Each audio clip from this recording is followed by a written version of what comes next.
In 1999, Earl Campbell walked into a doctor's office in Houston. He had been retired from the NFL for 13 years.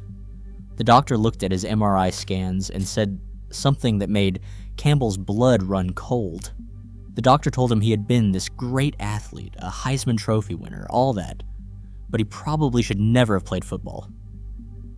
The amazing thing, he said, was that he was not paralyzed. Spinal stenosis, a narrowing of the space inside the spine, the kind of thing that ended Michael Irvin's career mid-season. But here is what made Campbell's stomach drop. He had been born with it. Every carry, every collision, every time he lowered his shoulder into a linebacker, he was one wrong angle away from a wheelchair. And he never knew. 8 seasons, 2,187 carries, 9,407 yards. All of it played on a hidden time bomb. But to understand what Earl Campbell sacrificed, you need to understand where he started. March 29th, 1955. Tyler, Texas. Earl Campbell was born at home in a shack. So drafty, his brothers joked you could see the Big Dipper from your bed at night. Not a metaphor. The roof had gaps. Rain came through. The bathroom was an outhouse. He was the 6th of 11 children, born to Bert and Ann Campbell, who worked the rose fields, scratching out a living from 14 acres. Ann Campbell also cleaned houses for wealthy Tyler families. She polished their silver and accepted their hams at Christmas. When Earl eventually signed a $1.4 million contract, a reporter asked if she was nervous. She said, "All this money don't make me nervous. I was always in fine places, beautiful homes. They may not have been mine, but I could enjoy them just the same. That's who raised Earl Campbell."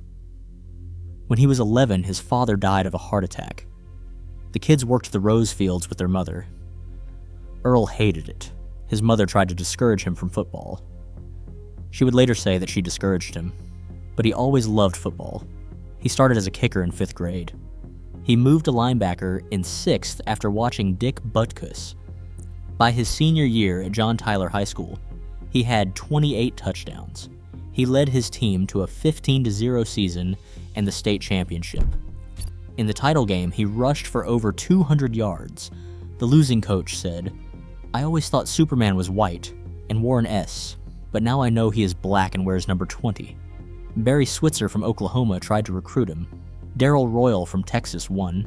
Years later, Switzer would admit Campbell was the only player he had ever seen who could have gone straight from high school to the NFL. At the University of Texas, Campbell won the Heisman Trophy in 1977 with 1,744 rushing yards, the pride of Texas.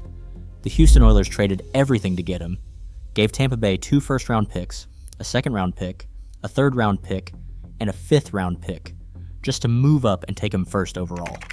Bum Phillips, the Oilers coach, called Darrell Royal before making the trade. "Coach, what kind of kid is Earl Campbell?" Royal's answer was, "Perfect. Bum, he ain't got a hole in him nowhere. And what you got was 5'11", 232 pounds of violence wrapped in humility. Thighs so massive, 36 inches around, that the equipment manufacturer said they made 4 sizes: small, medium, large, and Earl Campbell. Washington linebacker Pete Wysocki put it best: every time you hit him, you lower your own IQ. But here is what made Campbell different. He never celebrated, never spiked the ball, never danced. He would score and just hand the ball to the referee, because where he came from, you did not need to prove anything. November 20th, 1978. Monday Night Football. Oilers against Miami at the Astrodome. To boost team spirit, they gave every fan a blue and white pom-pom. 50,000 people waving those pom-poms. Howard Cosell calling it for ABC. The whole country watching. Miami held Campbell to 16 yards on 13 carries in the first half. Then the second half happened. A 1-yard touchdown, a 6-yard touchdown, a 12-yard score. 3 touchdowns, each one punishing. Defenders hanging on his jersey, the fabric ripping from his body. Late in the fourth quarter, the Oilers were up 28-23. Second and long at their own 19. Bum told quarterback Dan Pastorini, just get a first down and it is over. Pastorini called toss 38, a pitch to Campbell. Campbell took it, broke a tackle in the backfield, turned the corner, found daylight. 81 yards later, he was in the end zone. His 4th touchdown. 199 yards total. The building exploded. Pastorini jogged off trying to explain, "Sorry we didn't get the first down." Phillips grinned. "Oh, I think the 7 points is good. That game birthed Love Ya Blue. Rookie of the Year, MVP. He led the league with 1,450 rushing yards. The Oilers made the playoffs for the first time since 1969. Playoffs. You know what else happened that season? Something nobody knew about for another 21 years. In November 1979, the Oakland Raiders came to the Astrodome. Jack Tatum came with them. If you do not know that name, Jack Tatum was called the Assassin.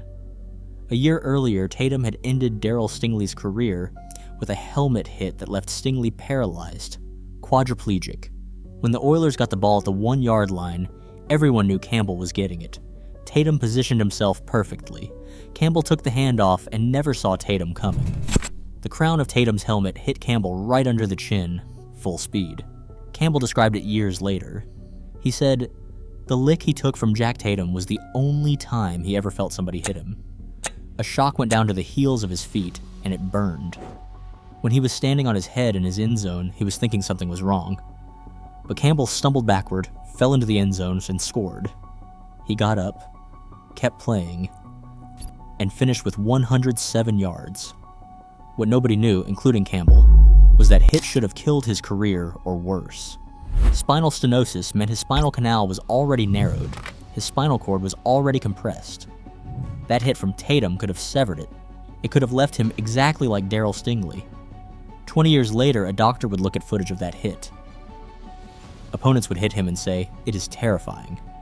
Earl probably had a contusion of the spinal cord, which would explain the burning. He's really lucky he was not injured severely, especially with spinal stenosis. But in 1979, Campbell didn't know. So he kept playing. In 1979, he rushed for 1,697 yards, had 19 touchdowns, and was named Most Valuable Player again. 1980 was his peak. He ran for 1,934 yards, the second most in National Football League history at the time, on 373 carries, a National Football League record. People warned it was too much. Franco Harris said, "Knocking over people can look very good, but you can't do it forever." Running back Ron Johnson said, "You can run like that in college, but you can't do that for 10 years and hope to survive." Bum didn't care. He said, "I've been looking for a back like Earl. I'm not going to change his style." So Campbell kept running. Every carry added stress to a spine that was already compromised, a spine he did not know was compromised. After 1980, the Oilers fired Bum Phillips. Campbell played 4 more years in Houston and was traded to New Orleans in 1984. Then, during the 1986 preseason, at age 31, Earl Campbell walked away. He had considered reaching 10,000 career yards. He was 593 yards short. But his body was done. He said, "I'm a man. I'm not a little boy. I believe this is the best thing." He was elected to the Hall of Fame in 1991 on the first ballot. Official Texas State Hero, an honor only given to Stephen F. Austin, Sam Houston, and Davy Crockett before him. Campbell thought the hard part was over. He had no idea it was just beginning. The pain started. Back, knees, everywhere. He had surgery. Then another. Then another. Doctors put hardware in his back. Screws, rods, bolts. It did not work. By the late 1990s, Earl Campbell could not walk. He was in his early 40s, and it took him 6 minutes to cover 40 yards using a walker. When the walker wore him out, he used a wheelchair. The man who had run for 1,934 yards in a season could not make it across a parking lot. And the pain, bone spurs, arthritis, his back constantly screaming. He could not sleep more than 4 or 5 hours a night. So he did what millions do when pain becomes unbearable. He took pills, He started with Tylenol with codeine, then OxyContin, 10 pills a day, every day, washed down with a Budweiser, and then he needed the pills to exist at all. His wife Ryuna watched him change. She said, "You start to see a different person." Campbell admitted the pain got so bad, he considered suicide. The Tyler Rose, the Hall of Famer, the Texas State hero. He was thinking about ending it. Then his son Tyler was diagnosed with multiple sclerosis.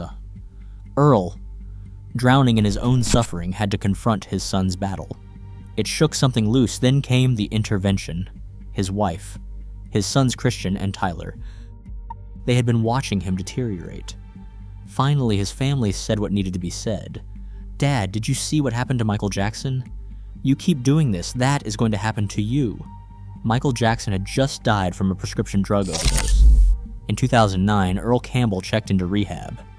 The recommended stay was 28 days. He stayed 44 days, by choice. He got sober. When he came out, he did not hide it.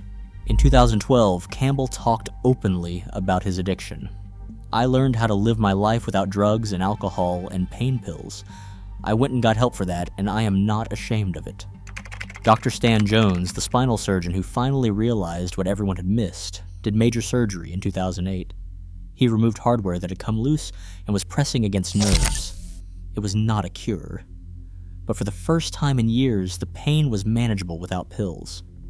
And Earl Campbell started walking again. Not perfectly. He still uses a walker and sometimes a wheelchair for longer distances, but he walks.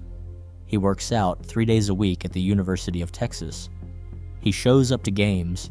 He talks to current players. He is 70 years old now, and he is still standing. Here is what makes this story matter beyond just another athlete who sacrificed his body.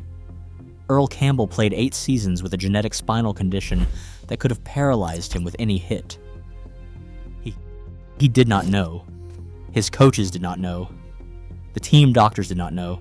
So he kept playing, kept taking hits that should not have been survivable, kept building a Hall of Fame career on a foundation that could have collapsed at any moment. And when the bill came due, because the bill always comes due, it nearly destroyed him. Not just his body, but his mind, his family, his will to live. The addiction that followed is something we do not talk about enough with retired athletes. How many are self-medicating? How many are one bad day away from not being here? But Campbell survived that too. He got help. He got sober. He rebuilt his relationship with his sons. The University of Texas named their field after him. A kid from a shack where you could see stars through the roof now has his name on the field where he became a legend. Campbell has no regrets. He loved the game. The pain, the wheelchair, the addiction, he will tell you he would do it all again because football gave him everything, gave him a way out. It lifted him out of poverty and gave him a way to take care of his mother. But here is what we cannot ignore. Earl Campbell is lucky to be alive. Lucky the Tatum hit did not sever his spinal cord. Lucky all those years did not paralyze him. Lucky his family intervened before the pills killed him. And the game keeps going. New running backs keep lowering their shoulders. We celebrate the violence, the toughness, the guys who play through pain. Then we act surprised when they cannot walk at 50. Earl Campbell's still standing, but barely, and he is one of the lucky ones. That should tell you everything you need to know. And remember, every highlight you watch, every crushing tackle you celebrate, there is a cost.